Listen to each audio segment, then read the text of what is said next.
નમસ્કાર. ગુજરાત આંગણવાડીમાં કામ કરતા 1.6 લાખ આંગણવાડી કાર્યકર અને તેડાગર બહેનો, સ્વાગત છે તમારું આપણી આ યુટ્યુબ ચેનલમાં, જેનું નામ છે ગુજરાતી જીકેની જમાવટ.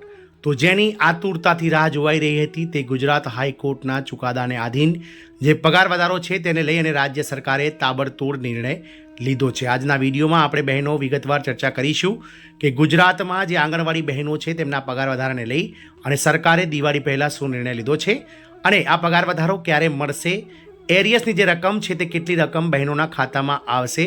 આ તમામ માહિતી જે છે ગુજરાત હાઈકોર્ટના ચુકાદાને આધીન તેને લઈ અને આજના વિડીયોમાં આપણે વિગતવાર ચર્ચા કરીએ બહેનો. તો વિડીયોના અંત સુધી બન્યા રહો.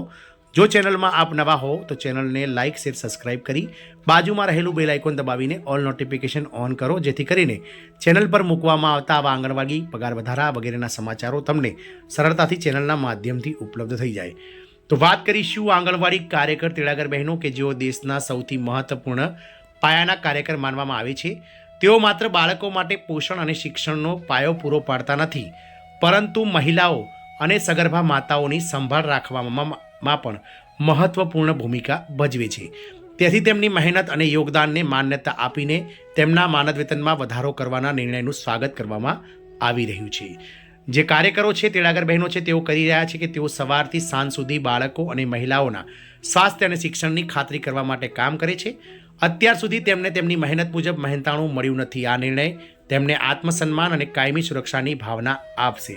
આપ સૌને જણાવી દઈએ કે ICDS જે પ્રોજેક્ટ છે તે વર્ષ 1975માં કેન્દ્ર સરકાર દ્વારા શરૂ કરવામાં આવેલા પ્રોજેક્ટ છે, જેમાં જે માનદ વેતન આપવામાં આવે છે તે માનદ વેતનમાં 100%માંથી 60% હિસ્સો કેન્દ્ર સરકારનો અને 40% માનદ વેતન રાજ્ય સરકારોએ ચૂકવવાનું હોય છે.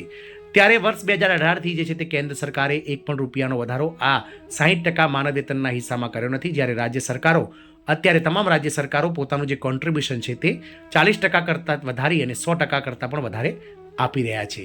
આ બહેનો જે છે તે ગુજરાતમાં ગ્રામીણ વિસ્તારોમાં બાળકોની પોષણ સ્થિતિ, મહિલાઓનું સ્વાસ્થ્ય અને શિક્ષણ વ્યવસ્થા મોટાભાગે આંગણવાડી કેન્દ્રો પર આધાર રાખે છે. તેથી આવી મહત્વપૂર્ણ જવાબદારી નિભાવનારાઓ બહેનોને યોગ્ય સન્માન અને નાણાકીય સ્થિરતા મળવી જોઈએ.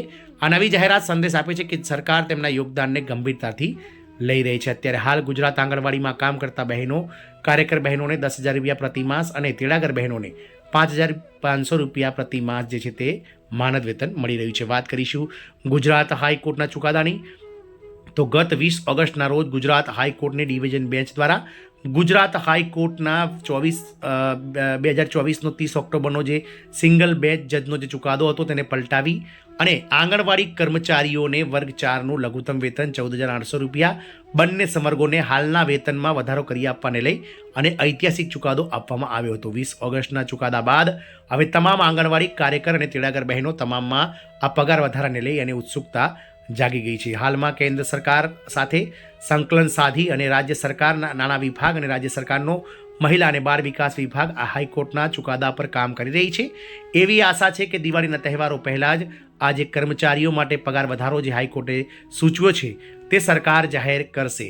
સરકાર તાબડતોડ નિર્ણય લઈ રહી છે અને હાલમાં કાર્યકર બહેનોને જે 10,000 રૂપિયા મળે છે તેમાં 14,800 રૂપિયા પગાર વધારો કરી અને કાર્યકરોને 24,800 રૂપિયા નવું માનદ વેતન કરી આપવામાં આવશે. જ્યારે તેડાગર બહેનોને જે હાલમાં 5,500 રૂપિયા માનદ વેતન મળી રહ્યું છે તેમાં વર્ગ 4 પ્રમાણે જે ગુજરાત હાઈકોર્ટના ચુકાદાને આધીન 14,800 રૂપિયા વધારો કરી અને 20,300 રૂપિયા નવું માનદ વેતન આ તેડાગર બહેનોને કરી આપવામાં આવે છે. ગુજરાત હાઈકોર્ટે પોતાના ચુકાદામાં ટાંક્યું હતું કે તેઓ માત્ર સ્વૈચ્છિક કામદારો તરીકે નહીં ગણાય, પરંતુ તેમની કામગીરીને માન્યતા આપવી જોઈએ. એટલે કે આંગણવાડી કાર્યકરોને સ્વૈચ્છિક કામદારો તરીકે નહીં, પરંતુ તેમની કામગીરીને માન્યતા આપવી જોઈએ. કોર્ટે રાજ્ય સરકારને સૂચના આપી છે કે આંગણવાડી કર્મચારીઓને સરકારી સેવામાં સામેલ કરવા માટે નીતિ પણ બનાવવી પડશે. કોર્ટે એ પણ કહ્યું હતું કે આંગણવાડી વર્કર્સ અને હેલ્પર્સને ક્લાસ 3 અને ક્લાસ 4માં સમાવેશ કરવામાં આવે અને ન્યૂનતમ શ્રેણી પગાર શ્રેણી આપવું જોઈએ. જે લોકોએ 2015માં અરજી કરી હતી તેમના બાકી પડેલા પગાર જે છે તે એરિયસ સહિત ચૂકવવા પડે. ડિવિઝન બેન્ચે ફેરફાર કર્યો. આમાં સિંગલ બેન્ચે જે આ રીતે ચુકાદો આપ્યો હતો, ડિવિઝન બેન્ચે જણાવ્યું કે સીધા સરકારી કર્મચારીનો દરજ્જો આપવો ફરજિયાત નથી, પરંતુ કોર્ટે સ્પષ્ટ કહ્યું છે કે તેમને લિવિંગ વેજીસ એટલે કે જીવતા રહેવા પૂરતું વેતન તો આપવું જ પડશે. સમાન કામ સમાન વેતન જે છે તે લાગુ ન કરતા, પરંતુ લિવિંગ વેજીસ એટલે કે જીવવા પૂરતું વેતન આપવું પડશે. કોર્ટે કહ્યું હતું કે તેમની ફરજો, કામનો બોજ અને આર્થિક પરિસ્થિતિને ધ્યાનમાં રાખીને યોગ્ય વેતન નક્કી કરવું પડશે. રાજ્ય સરકારની હાલની પ્રક્રિયાની વાત કરીએ, પ્રતિક્રિયાની, તો રાજ્ય સરકાર અને કેન્દ્ર સરકારો આ ચુકાદાની સમીક્ષા કરી રહી છે. કેન્દ્ર સરકારે કોર્ટના આદેશને લઈ અને અપીલ કરવાની તૈયારી બતાવી છે. તેમનું કહેવું છે કે આંગણવાડી વર્કર્સને સીધો સરકારી કર્મચારીનો દરજ્જો આપવો યોગ્ય નથી. રાજ્ય સરકારે પણ હજુ સુધી સંપૂર્ણ અમલ કર્યો નથી, પરંતુ કોર્ટના આદેશ મુજબ નીતિ ઘડવાની પ્રક્રિયા પર વિચારણા ચાલી રહી છે. એટલે કે હાલની પરિસ્થિતિ એવી છે કે કેન્દ્ર સરકારના નાણાં વિભાગ અને મહિલા અને બાળ વિકાસ વિભાગ તેમજ રાજ્ય સરકારના વિભાગો જે છે તે સંકલન સાધી રહ્યા છે.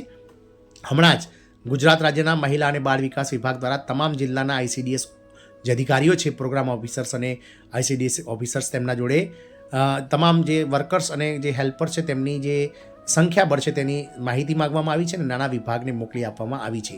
એક આશા પ્રમાણે આ કર્મચારીઓને દિવાળી પહેલાં સરકાર તાબડતોડ પગાર વધારો આપી દેશે. તેમજ ગુજરાત હાઈકોર્ટના ચુકાદાને આધીન જે 1 એપ્રિલ 2025 નવા નાણાકીય વર્ષથી આ ચુકાદો જે છે તે પગાર વધારો લાગુ કરવાનો ચુકાદો હતો. એટલે કે કર્મચારીઓને ક્યાંક ને ક્યાંક આંગણવાડી કર્મચારીઓને બંને સમર્ગો એટલે કે કાર્યકર અને તેડાગર બહેનનો બંનેને 90,000 રૂપિયાની આસપાસ બંને જે સમર્ગો છે તેમને દિવાળી પહેલાં જો પગાર વધારો જાહેર થાય તો 90,000 રૂપિયાનું એરિયસ પણ સરકાર આગામી મહિનાઓમાં ચૂકવવું પડશે. કારણ કે હાઈકોર્ટે આ જે પગાર વધારો છે 14,800 રૂપિયા તે નવા નાણાકીય વર્ષ એટલે કે 1 એપ્રિલ 2025થી લાગુ કરવાનો ચુકાદો આપ્યો છે. સરકારને 28 ફેબ્રુઆરી 2026 સુધીમાં આ બાબતે નિર્ણય લેવાનો છે.